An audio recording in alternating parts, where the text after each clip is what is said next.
अपने बच्चे को बेहतर शिक्षा दिलाने के लिए हमारे YouTube चैनल को लाइक करें, सब्सक्राइब करें और हाँ, बेल आइकॉन का बटन दबाना न भूलें ताकि हमारे वीडियोस के नोटिफिकेशंस आपको हमेशा मिलते रहें। परिश्रम का परिणाम किस तरीके से आएगा?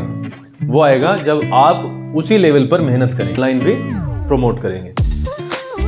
बहुत सारे ऐसे बच्चे हैं जो ऑफलाइन नहीं आते, ऐसे लोगों की सफलता का जो परसेंटेज है वो मतलब ये मान के चलो ना के बराबर देखेंगे। गांधी जी ने कहा भी है, जब मेरे याद आ गया कि अगर आप कोई भी चेंज देखना चाहते हो सोसाइटी, एक कहावत है, जो मेरी परवाह नहीं करता तो उसकी सोच से मेरे ऊपर फर्क क्या पड़ता। एक और चीज, किसी के रास्ते में अवरोध उत्पन्न नहीं करना। लाइफ में अप्स एंड डाउन्स तो आएंगे, ये तो हम सभी जानते हैं। और ये जो है हमारी एक नई शुरुआत है। नई शुरुआत इन द सेंस कि ये सब कुछ जो हम कर रहे हैं ना, वो बिल्कुल स्टार्टिंग से कर रहे हैं और बहुत सारी चीज़ों को ध्यान में रखते हुए। नंबर 1 कि बच्चे ही आगे चल के समाज बनेंगे। इसमें कोई किसी को डाउट है? तो जिस तरीके का मेजोरिटी होगा उसी तरीके का समाज कहलाता है। हम ग्रामीण परिवेश से आते हैं। सबसे पहले हमारी अपनी सबकी जिम्मेदारी ये बनती है कि हम अपने जो एक्शंस हैं, जो हमारी क्रियाएं हैं, उनको ऐसा रखें, क्योंकि हर इंसान की क्रियाओं का अनुकूल या प्रतिकूल, नेगेटिव या पॉजिटिव फर्क पड़ता ही है सभी पर। तो हमारे द्वारा कोई ऐसा काम ना हो जिससे कि हम समाज के लिए हानिकारक मोटिवेशन देते हों। यहाँ पे हम आप में से बहुत सारे ऐसे बच्चे हैं जो 8 साल से पार्ट हैं स्कूल का, बहुत सारे ऐसे हैं जो पिछले साल ही आए हैं। लेकिन हमारे द्वारा एक चीज़ किया गया है यहाँ पे पूरे 8 साल तक, वो है परिश्रम। हम आगे भी ऐसे ही करते रहेंगे, लेकिन अब की बार एक्सपेक्ट हम बहुत ही प्रबल लेवल से देखते हैं आपकी तरफ कि आप बहुत बड़े स्तर से परिश्रम करेंगे, क्योंकि आउटपुट कैसे आएगा, ये हमारा सबसे पहला क्वेश्चन है। परिश्रम का परिणाम किस तरीके से आएगा? वो आएगा जब आप उसी लेवल पर मेहनत करेंगे। अल्टीमेटली इसमें सबसे ज्यादा जो लाभ होगा वो आपका ही होगा। राइट? इतनी बात क्लियर है? जैसे मैंने बोला है, अप्स एंड डाउन्स आते हैं। कभी आप फील करोगे कि सब कुछ होता जाता है, कभी आप फील करोगे तो ये नहीं होता, कभी आप करोगे कि ये सवाल बहुत हल्का हो गया, कभी आप करोगे कि आज का तो एक भी सवाल नहीं हुआ। ये होता रहेगा। This is the part of our lives. इससे घबराना नहीं है। अगर एक सवाल नहीं हुआ है बच्चों, तो उसका हल क्या है? फिर हमारे पास में एक ही ऑप्शन है, उसे करना है, क्योंकि उसका पूरा का पूरा चांस है हमारे पास कि वो कहां पे आ सकता है, एग्जाम में आ सकता है। तो क्या उसे छोड़ देना कोई ऑप्शन है? बिल्कुल भी नहीं है। उसे करना ही पड़ेगा। करने के रास्ते क्या है वो आपको खोजने पड़ेंगे। अभ्यास जितना ज्यादा करेंगे उतना ज्यादा हम कंफर्टेबल होते जाएंगे। पहले 20 तारीख के आसपास का प्रोग्राम था, 20, 21, 25 के आसपास का, कि हम ऐसी ऑफलाइन शुरू करेंगे। बट फिर सोचा कि जो भी हम यहां पर ऑफलाइन करेंगे उसको हम ऑनलाइन भी प्रमोट करेंगे। बहुत सारे ऐसे बच्चे हैं जो ऑफलाइन नहीं आ सकते और उनके पास में एक्सेस है मोबाइल का, तो वो उसको वहां पर देख सकते हैं। पहली बात। दूसरी बात, अब क्लासेस के बारे में। ये क्लासेस गांव की तो हो सकती हैं, आप सेटअप देख सकते हैं कि ये इंतजाम करके सेटअप भी बना लिया गया। लेकिन आप जब यहां पर कंटेंट की क्वालिटी देखेंगे तो आपको ये अंदाजा होगा कि हाँ, हम एक बेहतर स्थिति में हैं और बेहतर स्थिति में से और ज्यादा बेहतर स्थिति में हम जाएंगे। सबसे जो मजबूत स्थिति है वो किसकी है? कंटेंट की। यानी जो हमें पढ़ाया जा रहा है और जिस तरीके से पढ़ाया जा रहा है वो सबसे इंपॉर्टेंट है। ठीक है? धीरे धीरे आपका जो ये फिजिकल सेटअप है ये भी धीरे धीरे इंप्रूव कर जाएगा, लेकिन जैसे ही ये पूरा पूरा ट्रैक पे आता है मामला, उससे पहले हमारी सबकी जिम्मेदारी है कि हम भरपूर परिश्रम करें, बहुत मेहनत करें। कई बार ऐसा होगा कि कम होगा, कई बार ऐसा होगा कि बिल्कुल भी नहीं होगा, कई बार ऐसा होगा कि बहुत ज्यादा हो जाएगा। इन चीजों को बैलेंस में लाना ही जीवन है। अब आपकी स्थिति एक समझदार बच्चे के तरीके से हम ले सकते हैं। आप देख ही रहे हो पिछले दिनों क्या क्या होते आ रहा है। क्या क्या हुआ भी है। इस सब में सबसे बड़ा नुकसान किसका? आपका। अगर आपकी पढ़ाई को बीच में लटका दिया गया है तो सबसे बड़ा नुकसान किसका है? आपका। क्योंकि जीवन का पूरा जो सार जुड़ा हुआ है ना बच्चों, वो किससे है? शिक्षा से है। आप देखो अपने चारों तरफ देखो, कितने ऐसे लोग हैं जो सफल हैं और शिक्षित नहीं है। चलो देखो, बशर्ते उनकी पारिवारिक बैकग्राउंड, इकोनॉमिक कंडीशंस ठीक ना हो या ठीक हो। अगर किसी की पारिवारिक कंडीशन ठीक है तो उस पर ज्यादा फर्क, उसे पढ़ना ही नहीं है, उससे ज्यादा फर्क नहीं पड़ता। लेकिन अगर कोई बजट में मारा हुआ है और वो अशिक्षित भी है या उस तरीके से वो शिक्षा नहीं पाया, तो आप ऐसे लोगों के सफलता का जो परसेंटेज है वो मतलब ये मान के चलो ना के बराबर देखेंगे। इसका मतलब ये हुआ कि हमें जब शिक्षा हम प्राप्त करते हैं और उच्च शिक्षा प्राप्त करते हैं, सर्वश्रेष्ठ शिक्षा प्राप्त करने की कोशिश करते हैं, तो हम अपने लिए डोर्स खोलते हैं कि अपॉर्चुनिटी आएगी, हम उसे पकड़ लेंगे। बात समझ में आई? मेरी तैयारी पूरी है सपोज, और मेरा कल इंटरव्यू है और मैंने 100% तैयारी कर रखी है, ठीक है जी। मेरे साथ के और 20-25 बच्चे हैं, उनकी भी तैयारी पूरी है, और वो इंटरव्यू हो गया पोस्टपोन, ठीक है, 1 महीने के लिए। अब उसमें से कई बच्चे ऐसे थे जिन्होंने 1 महीने तक ऑफ एंड ऑन कर दिया, कभी पढ़ लिए कभी छोड़ दिया, कभी पढ़ लिए कभी छोड़ दिया। कई बच्चे ऐसे थे जिन्होंने पढ़ा ही नहीं। दुर्भाग्यवश वो इंटरव्यू और 6 महीने के लिए पोस्टपोन हो गया। लेकिन वो बच्चा जो गंभीर रूप से उसे चाहता था, उसने अपनी तैयारी छोड़ी ही नहीं। उसने अपॉर्चुनिटी को बना के रखा कि अगर कहीं से भी दरवाजा खटखटाया जाएगा अवसर का, तो मैं उसे ग्रैब करूंगा। सडनली वो डेट आई और जो सबसे ज्यादा पढ़ा होगा, जिसने इन 6 महीनों में अपने आप को अनुशासित रखा होगा, जिसने अपने ऊपर ये हावी होने नहीं दिया कि ये पोस्टपोनमेंट हो चुका है इसका, वो सफल हुआ होगा। और जिसने इसे कैजुअली ले लिया हो गया कि कल करेंगे परसों करेंगे, वो वास्तव में उसने सहन किया होगा। मैं ये नहीं कहता कि उसका सिलेक्शन हुआ होगा या नहीं, लेकिन उसे संघर्षों का सामना पूरा करना पड़ा होगा, ठीक है। हमारी लाइफ का एक ही उद्देश्य है, हम फेजेस में जीते हैं। आपकी लाइफ का स्टूडेंट फेज है, आपके पास में सिर्फ एक काम है, वो है पढ़ाई का।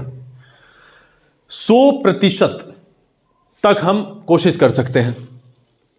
जिसके 99% नंबर आए हैं उसके दिमाग में भी कहीं ना कहीं ये रहता है, यार 1% कहां पे गए हैं, क्या त्रुटियां हुई हैं, क्या क्या दिक्कतें रही हैं, कहां पे मैंने गलती कर दी।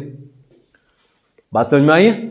तो हम आज से नई स्टार्टिंग कर रहे हैं और भगवान से प्रार्थना यही करते हैं, उसके आगे हाथ जोड़ के, कि चीजें सही तरीके से चलती रहें। हमारे परिश्रम का हमें मोल, जो हमारे परिश्रम का मोल है, उसका परिणाम मिले। और हमारे अंदर ऐसी सद्बुद्धि डालें कि हम जो समाज के अंदर चारों तरफ जो नेगेटिविटी फैली है, उसका प्रभाव हमारे ऊपर ना पड़े, और पड़े तो वो अनुकूल स्तर पर पड़े कि हमें इनके जैसा नहीं बनना। आगे चल के हम प्रकाश का काम करें समाज के लिए, ना कि अंधकार का, मोटिवेशन का सोर्स बने। और वो सब कुछ हमारे ऊपर निर्भर करता है। हमारे सामने लाखों करोड़ों बच्चे हो सकते हैं, लेकिन हम एक इंडिविजुअली अगर स्तर पर देखें तो हम एक ही होते हैं।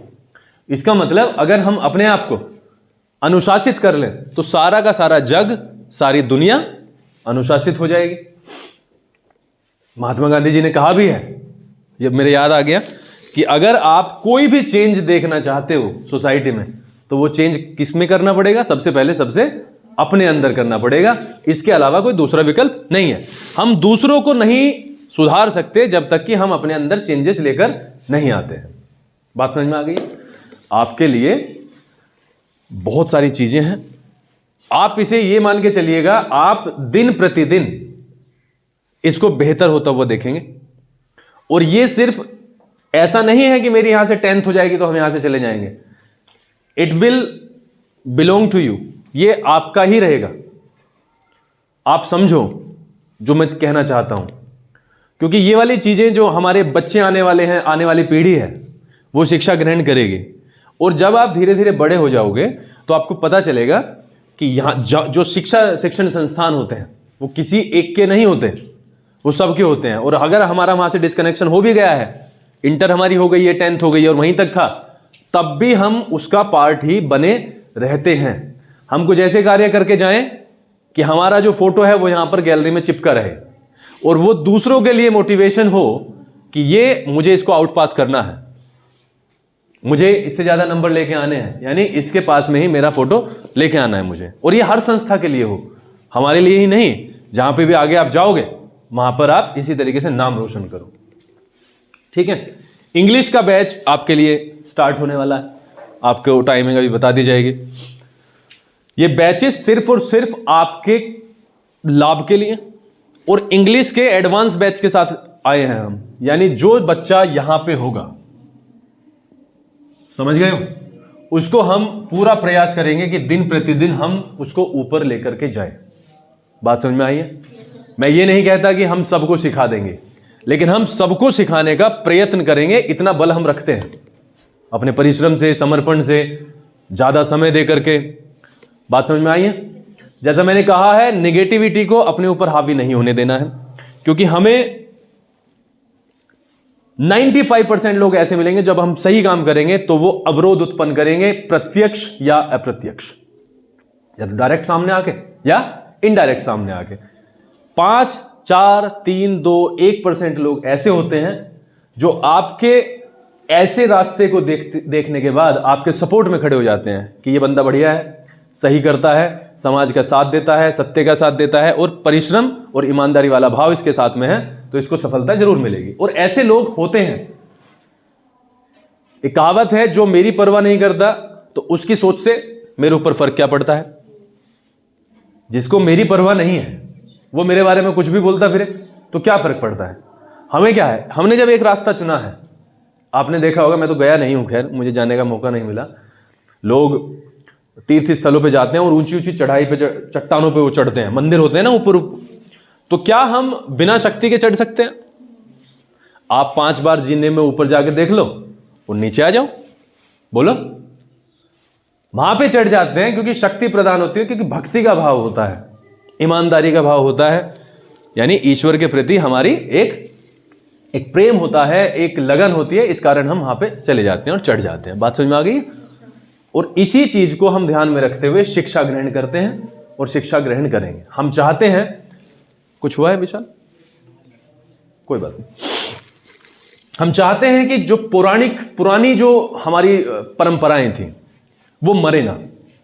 हम आधुनिक युग में रहें, लेकिन हमारी जो पुरानी मान्यताएं हैं वो भी ऐसी ही रहे। मैं आपको बिल्कुल यहां पे क्लियर कर दूं भाई, आपके पास भी मोबाइल्स होते हैं, हमारे पास भी मोबाइल्स हैं, और आगे तो और भी ज्यादा जमाना मोबाइल्स का आ जाएगा। आप देखते होंगे, हमारे से अलावा आप 70 टीचर्स को देखते हैं कि नहीं ऑनलाइन, उनकी एक्टिविटी भी देखते होंगे। मैं सिर्फ आपसे इतना कहना चाहता हूं, उनकी गलत एक्टिविटी को आप धारण करने की कोशिश ना करें, क्योंकि गलत की साइड में, गलत के डायरेक्शन में जाना हमारे मन के अनुकूल हो जाता है। बात समझ में आई है? कि कोई मजाक करे, लेकिन अगर कोई इतने बड़े लेवल पर मजाक कर रहा है तो पढ़ाएगा कैसे? बात समझ में आ गई है? इसलिए टीचर्स का चुनाव भी बहुत ही सेंसिबली करना है कि किसको हम फॉलो करें। हमारी पुरानी मान्यताएं, हम पैर छूते हैं, वो क्या दर्शाता है? वो सम्मान दर्शाता है। सम्मान तो हम मन के भाव से भी कर सकते हैं, लेकिन हम उसे दिखाते भी हैं। ये हमारी परंपराओं में है, संस्कृति में है। बात समझ में आ गई है? लड़के पैर छूने से बिल्कुल गुरेज ना करें। ये तो सिर्फ मैं एक एग्जाम्पल दे रहा हूं। लोगों का सम्मान करना, लोगों के लिए काम आना, उनकी सहायता करना हमारे पारिवारिक गुण हैं, हमारे पौराणिक गुण हैं। तो इनको आप बना के रखेंगे और आज से ईश्वर की प्रार्थना के साथ हम स्टार्ट करेंगे। एक और चीज, किसी के रास्ते में अवरोध उत्पन्न नहीं करना है। इसका यह मतलब है, जब एक बच्चा यहां पर आएगा, गलतियां हमारे से भी होती हैं, गलतियां हर व्यक्ति से होती हैं, क्योंकि हम गलतियों के कारण ही बनते हैं। बात समझ में आएगी? गलतियां ही एक तरीके से इंसान को बना देती हैं। भाई एक बात तो बताओ, जब तक हम गलती नहीं करेंगे तब तक हम सीखेंगे कैसे? जब यहां पर एक बच्चा आता है तो उसका जो माइंड है वो पूरी एफिशिएंसी से काम नहीं कर पाता ज्यादातर बच्चों का, क्योंकि ये स्टेज ही ऐसा है। वो सामने देख करके, कैमरा देख करके घबरा जाता है। उस मौके पर हमारा एज अ ह्यूमन बीइंग हमारा कर्तव्य है कि हम उसकी हौसला अफजाई करें, उसके ऊपर हंसे बिल्कुल भी ना, क्योंकि उसी सोच के कारण वो अपनी 100% एफिशिएंसी को खो चुका है।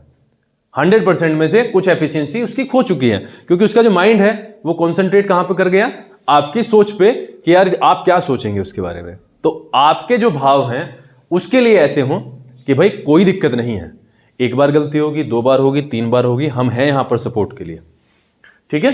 और आप देखना इसके जादुई परिणाम मिलते हैं।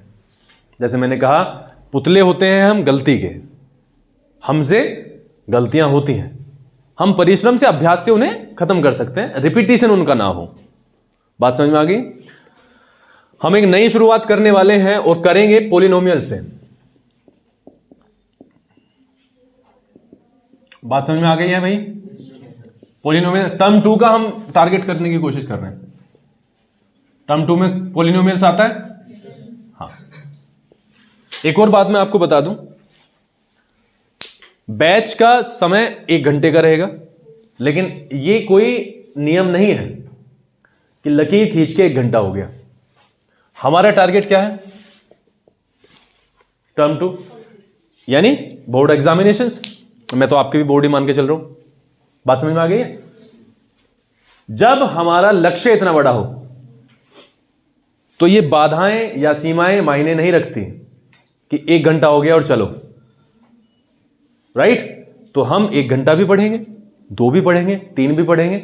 हम अपने आप को इतना मजबूत बनाएंगे कि हम उतना क्या कर सके, ग्रहण कर सके, हम बोर ना हो, हम दिक्कत में ना आए, उसको हम अपनी शक्तियों को उस तरीके से यूज करेंगे, ठीक है।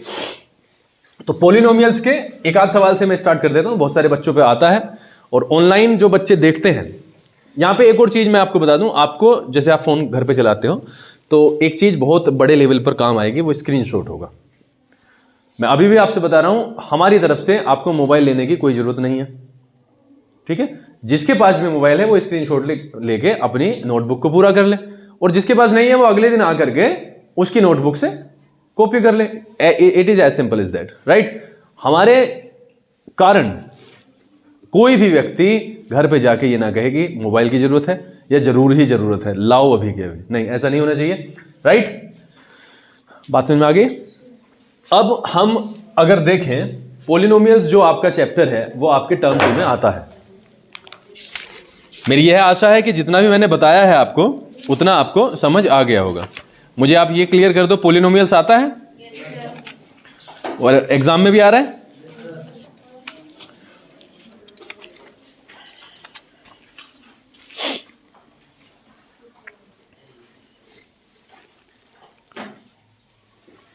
हमने बहुत सारी चीजें पॉलिनोमियल्स के बारे में पढ़ी हैं, बहुत सारी चीजें पॉलिनोमियल्स के बारे में जानी हैं, और आज मैं सिर्फ आपको 2 या 3 चीजें बता रहा हूं। एक तो सबसे पहले चीज जो हम बात करेंगे वो करेंगे प्लस माइनस के। किसके? प्लस माइनस के। देखो, ये जो सिस्टम है प्लस और माइनस का, ये सबसे इंपॉर्टेंट सिस्टम है। अगर आप संख्याओं में भी देखें, अलजेब्रा में जो हम अंक गणित करते हैं, अगर आप देखें 2 + 3 + 5 - 3, ये माइनस का था, +8, तो कई बच्चे इसमें भी कंफ्यूज रहते ही हैं। और ये हमने 10वीं के लेवल पर भी देखा। जब हमने पिछले दिनों 4-5 टेस्ट कंडक्ट कराए तो उन्होंने लास्ट फेज तक सवाल को ठीक कर दिया, लेकिन जब ये सिंप्लीफिकेशन का मामला आया है तो बहुत ही सिंपल है, वहां पे थोड़ा सा ब्रैकेट वगैरह और लग जाते हैं, वहां पे जाके उनका प्लस माइनस में गड़बड़ हो गए और वो संख्या नहीं आई जो आनी चाहिए थे। बाकी 99% सवाल बिल्कुल ठीक था। लेकिन अगर आप देखो, simplification is the most important part. हमें हर बार सिंपल करना ही पड़ेगा, आप इसे छोड़ नहीं सकते, इसको आपको सिंप्लीफिकेशन में लाना ही पड़ेगा। आप ये तय करो कि हम चीजों को सरल कैसे कर सकते हैं। चीजों को उलझाना तो बड़ा आसान है, कुछ भी लिख दिया, कुछ भी नहीं, चीजों को सरल कैसे कर सकते हैं। तो पहला पॉइंट ये होना चाहिए, हमें सबको पता है जो जिसके सामने का निशान होता है वो उसी का होता है। अगर पहली संख्या के सामने निशान नहीं है तो प्लस की कंसीडर होती है, ये सबको पता है। अगर आप देखें तो यहां पे मैं पहले स्टेप में आपको क्या कहूंगा, सारी की सारी चीजों को प्लस के एक साथ रख लो और माइनस के एक साथ रख लें। प्लस का 3 है और निशान कच्ची पेंसिल से ऐसे लगाते चलें ताकि कोई छूटे ना या रिपीट ना हो। बात समझ में आ गई है? अब जो माइनस के हैं वो लिख दो, -2 और -3। तीसरा स्टेप है कि आप प्लस प्लस को एक साथ लिखनी है, अब इसे जोड़ देते हैं 16 और ये माइनस माइनस की है। अब ये सवाल बिल्कुल आराम से बन गया, कितना 11। एक वर्ड होता है लाइक। अब लाइक कुछ भी हो सकता है, लाइक फ्रैक्शन हो सकता है, लाइक डेसिमल हो सकता है। लाइक का मतलब एक ही तरीके का, it's like, it is like this, यानी ये दोनों चीजें एक सी कंसीडर होती है। बात समझ में आई? अब यहां पे ये एक होता है अनलाइक। अनलाइक मतलब डिफरेंट, अनलाइक मतलब डिफरेंट यानी अलग। तो हमने क्या किया है, लाइक को एक साथ कर लिया और अनलाइक को एक साथ कर लिया, लाइक को जोड़ा, अनलाइक को जोड़ा और फाइनली हमने क्या कर दिया, उस पर ऑपरेट कर दिया उसे। अगर आप देखो 2x² प्लस 5x की power 3 minus 6x² minus 7x plus 8x की पावर 5 माइनस 5x², ये चीज है हमारे पास। ये जो पावर है ये बहुत इंपॉर्टेंट है। जैसे मैंने लाइक का एक उदाहरण दिया, ये क्या होता है, टर्म। अगर हम देखें इन टर्म्स को, 2x² कितनी पावर रखता है, 2 पावर रखता है, ये 2 पावर रखता है और ये भी 2 पावर रखता है। एक चीज मैंने जानबूझ के डाली है 5x³ 5x²। कई बच्चे एक्साइटमेंट में आके इसे यहीं कहीं क्या कर देंगे, काट देंगे। They do not consider the exponent और ये सवाल बन गया उसका 0। मैंने वही कहा है, आपको अपने माइंड को थोड़ा सा रिलैक्स करके चीजों को एक बार देखना है, पढ़ना है। हम कंपटीशन लेवल पे नहीं है कि हमें भाग दौड़ में 60 मिनट में 100 सवाल करने हैं। हमारे पास में प्रॉपर टाइम मिलता है, प्रॉपर वो टाइम पूरा का पूरा लिखने का टाइम पूरा का पूरा मिलता है। अब हम देखें अगर, तो हमने क्या करना है भैया बच्चों, लाइक टर्म्स को एक साथ रख लिया, रखें। एक तो है 2x², दूसरा है 6x² और नेक्स्ट है 5x²। तो हमारे पास में लाइक एक साथ आ गए। इतने में तो किसी को कोई परेशानी होगी नहीं, चाहे 5वीं के बच्चों को समझाना शुरू करें। अब क्या बचा हमारे पास में, अब क्यूब वाले पे चलो। क्या इसके तरीके का कुछ था, बिल्कुल भी नहीं था। फिर हमने क्या किया, ये कर लिया और एक ही चीज बची है -7x। उल्टा सीधा रख लो, इससे कोई फर्क नहीं पड़ता, ये टर्म्स हैं, अलग अलग हैं। बाद में जब आके हम करेंगे तो हम जो पावर्स हैं उन्हें हम इंक्रीजिंग ऑर्डर में डाल देंगे, ठीक है, या डिक्रीजिंग ऑर्डर में डाल देंगे, जैसे आपकी मर्जी हो। अभी के लिए यहां पे हम देखते हैं वही वाली चीज। अब ये वाला सवाल क्या बन गया, ये वाला, क्योंकि एक से आ गए तो हमारी जिम्मेदारी क्या है, प्लस प्लस के एक साथ रख लो और माइनस माइनस के एक साथ रख लो। यहां पे रखे हुए हैं। अगर हम देखें, मैं इसको तो टच ही नहीं कर रहा हूं अभी तुम्हारे लिए, उन बच्चों के लिए जो दिक्कत में आते हैं। मैंने 2x² को क्यों नहीं छेड़ा, क्योंकि वो प्लस का है। हम क्या करते हैं, सबसे पहले माइनस माइनस को हम सबसे पहले ऐड कर लेते हैं, -11x², ठीक है। उसके बाद अब देखते हैं, इसको मैं किसी के साथ ना जोड़ सकता हूं, ना ही घटा सकता हूं, ना ही इसको और ना ही इसको, ये ऐसे ही रहेंगे। अब हमने देखा ये 2 है और ये -11। जब भी ऑपोजिट साइंस होंगे तो आप समझ रहे हो क्या होगा, ऑपोजिट अगर साइन है तो क्या होगा, माइनस होगा ही होगा। और जो एब्सोल्यूट वैल्यू ज्यादा है उसी का साइन लगेगा। एब्सोल्यूट वैल्यू किसकी ज्यादा है, एब्सोल्यूट वैल्यू मतलब जिसमें प्लस माइनस कंसीडर ना हो, माइनस होता ही नहीं है, यानी -11 में से 2 को घटा देंगे, 9x²।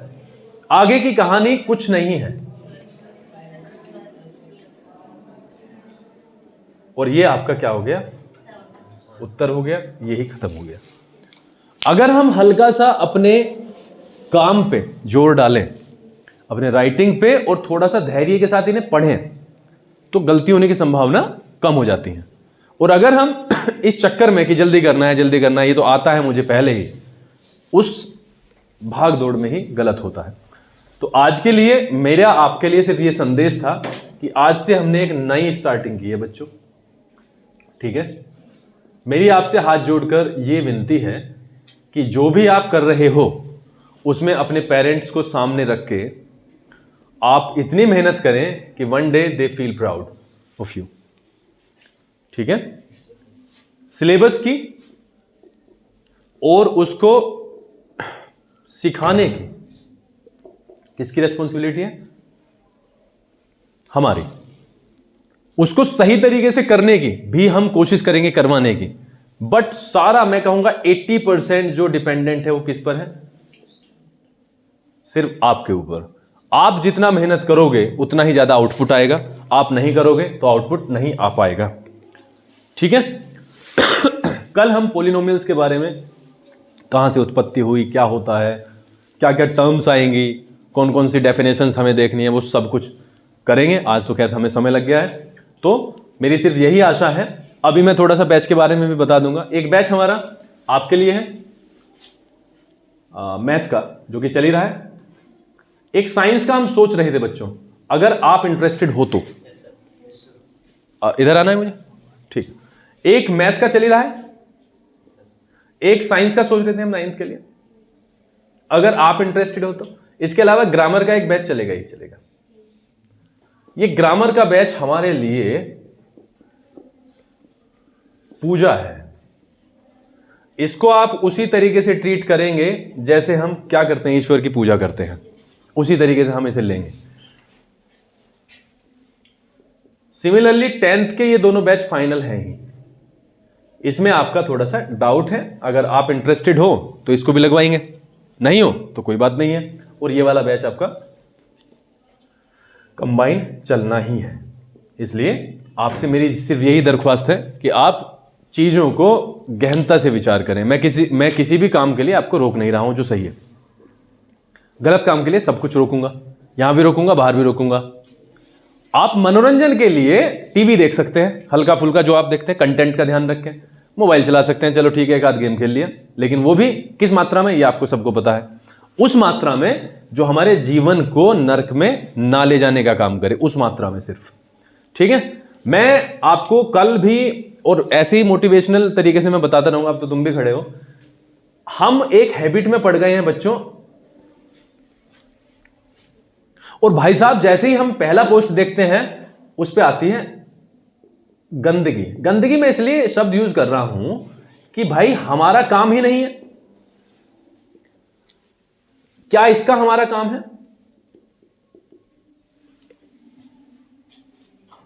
हम कौन है? टीचर्स हैं। क्या हमारा इसका काम है? तो as soon as you start this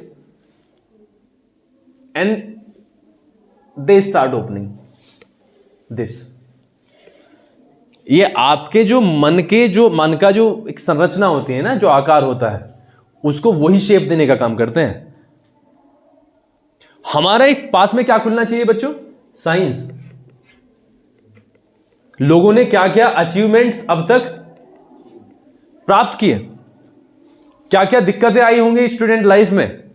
10th में सपोज करो मैं 10th का एक बच्चा है, उसने जैसे एफबी खोला लास्ट ईयर का या 2 साल पहले का, एक लड़के का नाम खोला अर्जुन, गोट 99.8% एंड वॉज डिसअपॉइंटेड।